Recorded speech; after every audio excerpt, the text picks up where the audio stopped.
और 60 घंटे आगे आप सब लोगों को वो मारामारी देखते ही उन्होंने एंगेज रखा कि वो पुलिस और ये 60 घंटे। और जब 60 घंटे आप और सब दुनिया के लोग टीवी पर वो जो झगड़ा देख रहे थे, फाइटिंग देख रहे थे, उस वक्त इन्होंने पूरा अपना झूठा सब एविडेंस बना के ये केस बनाई और पूरा दुनिया को उन्होंने मिसगाइड कर दिया, पूरी दुनिया को।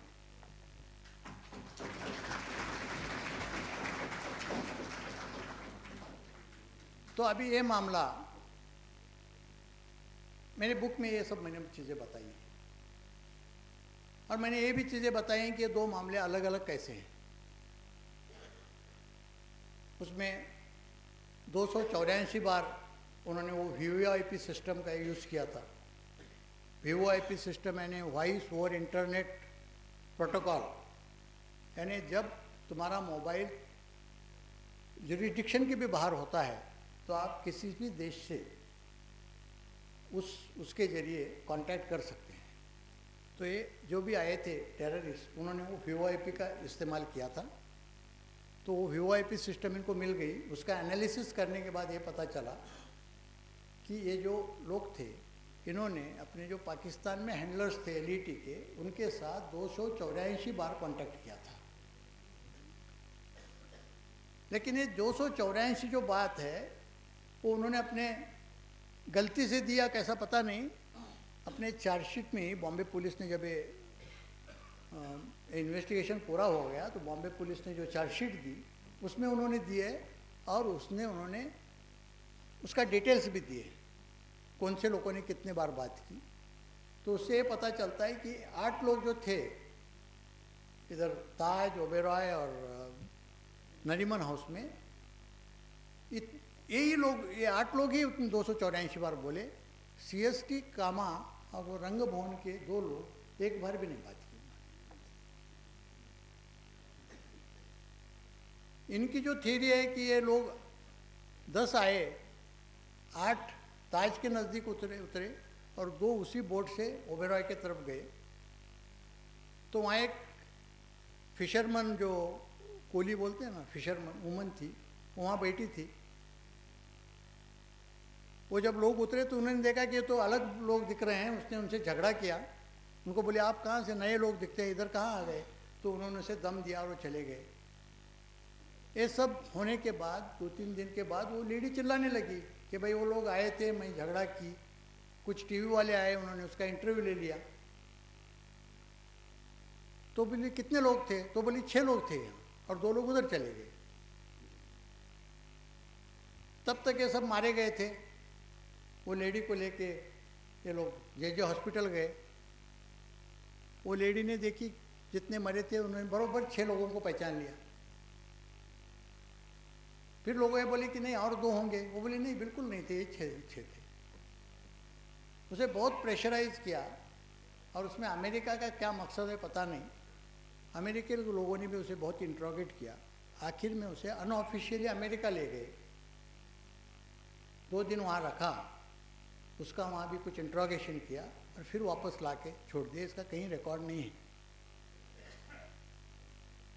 फिर ये जब 2 सीएसटी के 2 लोग जब दौड़ते थे और पुलिस उनका पीछा करती थी सीएसटी पर, तो उन्होंने अपना सामान सब फेंकना शुरू किया। उसमें से उनके 2 मोबाइल भी वहाँ गिर गए। जब वो मोबाइल उन्होंने देखा, उसका एनालिसिस किया, तो वो जो मोबाइल्स थे वो 17 के निकले, 2 मोबाइल। वो लड़कों के नाम भी निकले।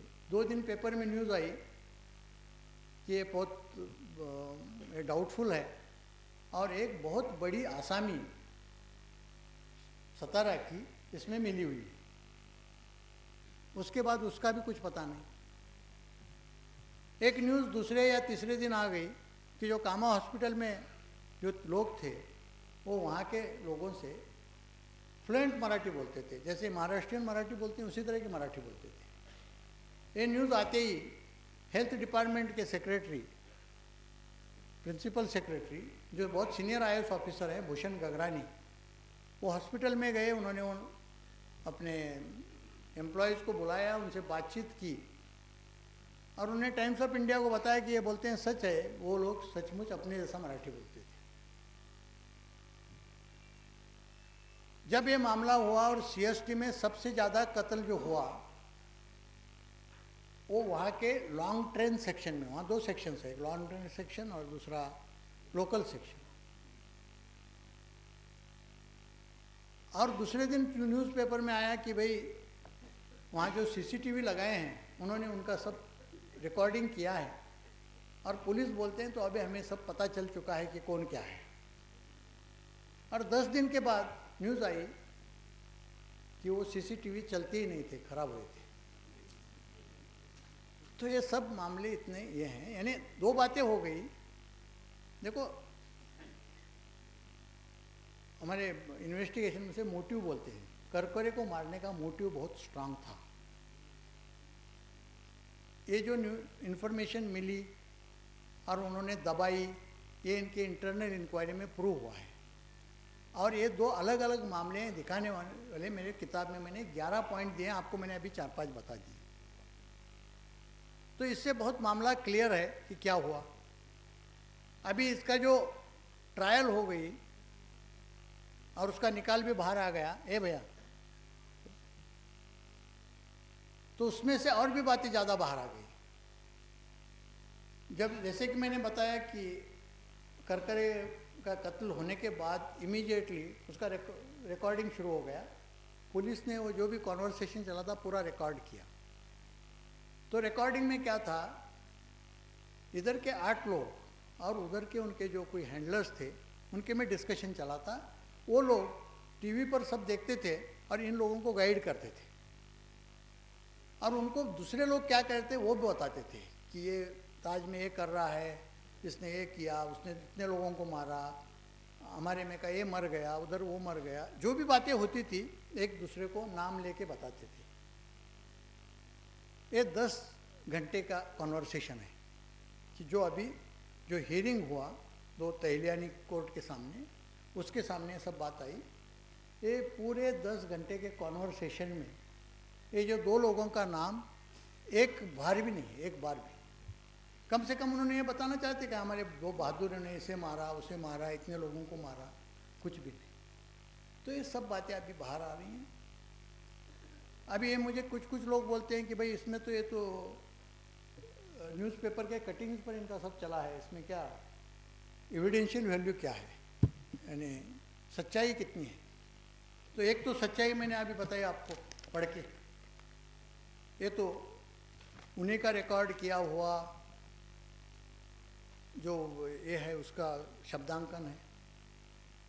दूसरी बात जो मैंने बाकी बातें बताई कि जो इनको इंटेलिजेंस मिला था वो उन्होंने आईबी को दिया, आईबी ने पुलिस को नहीं दिया, सिर्फ नेवल इंटेलिजेंस को दिया, उन्होंने भी आगे नहीं बताया। ये सब बातें जो हैं, ये सब होने के बाद इसकी अंदर एक इंटरनल इंक्वायरी हुई, और ये इंटरनल इंक्वायरी में ये सब बातें सामने आई।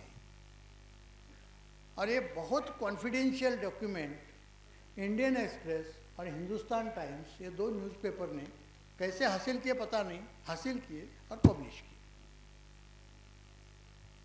तो एक तो उनको झूठ बताओ इतनी बड़ी, देखो इसमें सबसे बड़ी अहम बात क्या है, आईबी ये देश की सबसे बड़ी इंटेलिजेंस एजेंसी है। देश की पूरी जिम्मेदारी डिफेंस की या उसकी उन पर है। ऐसी देश की सबसे इम्पॉर्टेंट एजेंसी अपने एक जाति के लोगों का बचाव करने के लिए देश की सुरक्षा धोखे में लाती है, ये सबसे बड़ी बात है। और ये